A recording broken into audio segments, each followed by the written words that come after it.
বাহরাইনের সংসদে food delivery অ্যাপের বাড়তি ফিজ নিয়ে আলোচনা। সৌদিতে নিয়ম লঙ্ঘনের কারণে বাতিল হলো 7টি রিক্রুটিং এজেন্সির লাইসেন্স। আমিরাতে বিনিয়োগ জালিয়াতি চক্র নিয়ে সতর্ক করল পুলিশ। কাতারে শুরু হয়েছে 4 দিনের রাষ্ট্রীয় শোক। শ্রদ্ধায় সাবেক আমিরকে স্মরণ করছেন নাগরিক বাসিন্দারা। ওমানে চুরি জালিয়াতির অভিযোগে 2 আরব প্রবাসী আটক। আর কুয়েতে 325 জনের ঠিকানা বাতিল, 1 মাসের সময় দিল কর্তৃপক্ষ।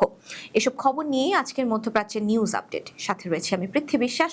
চলে যাচ্ছি বিস্তারিত খবরে। বাহরাইনে ফুড ডেলিভারি অ্যাপগুলোর অতিরিক্ত ডেলিভারি চার্জ এবং রেস্তোরাঁগুলোর কাছ থেকে নেওয়া উচ্চ কমিশন নিয়ন্ত্রণে সরকারি হস্তক্ষেপের দাবি জানিয়েছেন দেশটির সংসদ সদস্য জালা আল কাধেম।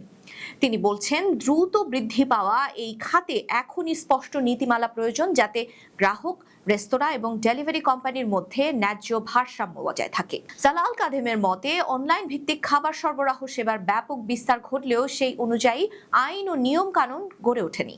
ফলে অনেক ক্ষেত্রে গ্রাহকদের বেশি ডেলিভারি চার্জ দিতে হচ্ছে এবং রেস্তোরাঁগুলোকে উচ্চ হারে কমিশন দিতে বাধ্য হতে হচ্ছে। এতে বিশেষ করে ছোট এবং মাঝারি ব্যবসাগুলো ক্ষতিগ্রস্ত হচ্ছে। তিনি আরো বলেন, উপসাগরীয় অঞ্চলের কয়েকটি দেশ ইতোমধ্যে ডেলিভারি চার্জ এবং রেস্তোরাঁ থেকে নেওয়া কমিশনের সর্বোচ্চ সীমা নির্ধারণ করে নিয়েছে। বাহরাইনও সেসব দেশের অভিজ্ঞতা পর্যালোচনা করে দেশের জন্য উপযুক্ত নিয়ম চালু করতে পারে।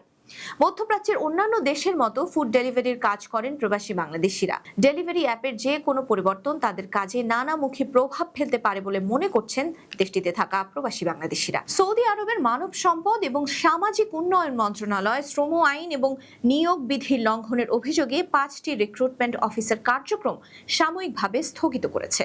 একই সঙ্গে গুরুতর অনিয়মের কারণে আরও 7টি রিক্রুটমেন্ট অফিসের লাইসেন্স সম্পূর্ণভাবে বাতিল করা হয়েছে। মন্ত্রণালয় জানিয়েছে, এসব প্রতিষ্ঠানের বিরুদ্ধে গ্রাহকদের অভিযোগ, নিয়োগ প্রক্রিয়ায় অনিয়ম, চুক্তির শর্ত ভঙ্গ, সেবায় অবহেলা এবং শ্রম আইন লঙ্ঘনের প্রমাণ পাওয়ার পর এই ব্যবস্থা নেওয়া হয়েছে। তদন্ত শেষে যেসব প্রতিষ্ঠান নিয়ম মানতে ব্যর্থ হয়েছে তাদের বিরুদ্ধে কঠোর প্রশাসনিক ব্যবস্থা গ্রহণ করা হয়েছে। কর্তৃপক্ষ আরও জানিয়েছে, যেসব অফিসের কার্যক্রম স্থগিত করা হয়েছে তারা অনিয়ম সংশোধন করে নির্ধারিত শর্ত পূরণ না করা পর্যন্ত সেবা দিতে পারবে না। আর যেসব প্রতিষ্ঠানের লাইসেন্স বাতিল করা হয়েছে তারা সৌদি আরবে আর রিক্রুটমেন্ট কার্যক্রম পরিচালনা করতে পারবে না। এদিকে স্বরাষ্ট্র মন্ত্রণালয় বলছে, নিয়োগ খাতে স্বচ্ছতা নিশ্চিত করা, চাকরি প্রার্থী ও নিয়োগদাতাদের অধিকার রক্ষা করা এবং সেবার মান উন্নত করতেই নিয়মিত তদারকি ও পরিদর্শন চালানো হচ্ছে।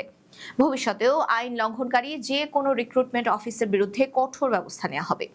এছাড়া নাগরিক এবং প্রবাসীদের কোনো রিক্রুটমেন্ট অফিসের বিরুদ্ধে অভিযোগ থাকলে তা মানব সম্পদ এবং সামাজিক উন্নয়ন মন্ত্রণালয়ের নির্ধারিত সেবার মাধ্যমে জানাতে আহ্বান জানানো হয়েছে। সংযুক্ত আরব আমিরাতের স্বরাষ্ট্র মন্ত্রণালয় দ্রুত ও নিশ্চিত লাভের প্রলোভন দেখিয়ে পরিচালিত বিনিয়োগ প্রতারণা থেকে সতর্ক থাকার আহ্বান জানিয়েছে। মন্ত্রণালয় বলছে, অনলাইন এবং সামাজিক যোগাযোগ মাধ্যমে এ ধরনের প্রতারণা দিন দিন বাড়ছে এবং অনেকেই এই ফাঁদে পড়ে অর্থ হারাচ্ছেন। জনগণকে সচেতন করতে স্বরাষ্ট্র মন্ত্রণালয় বিনিয়োগ প্রতারণার 5টি প্রধান লক্ষণ তুলে ধরেছে। প্রথমত, খুব অল্প সময়ে অস্বাভাবিক বেশি লাভের নিশ্চয়তা দেয়া। দ্বিতীয়ত, যাচাই বাছাইয়ের সুযোগ না দিয়ে দ্রুত টাকা বিনিয়োগের জন্য চাপ দেয়া।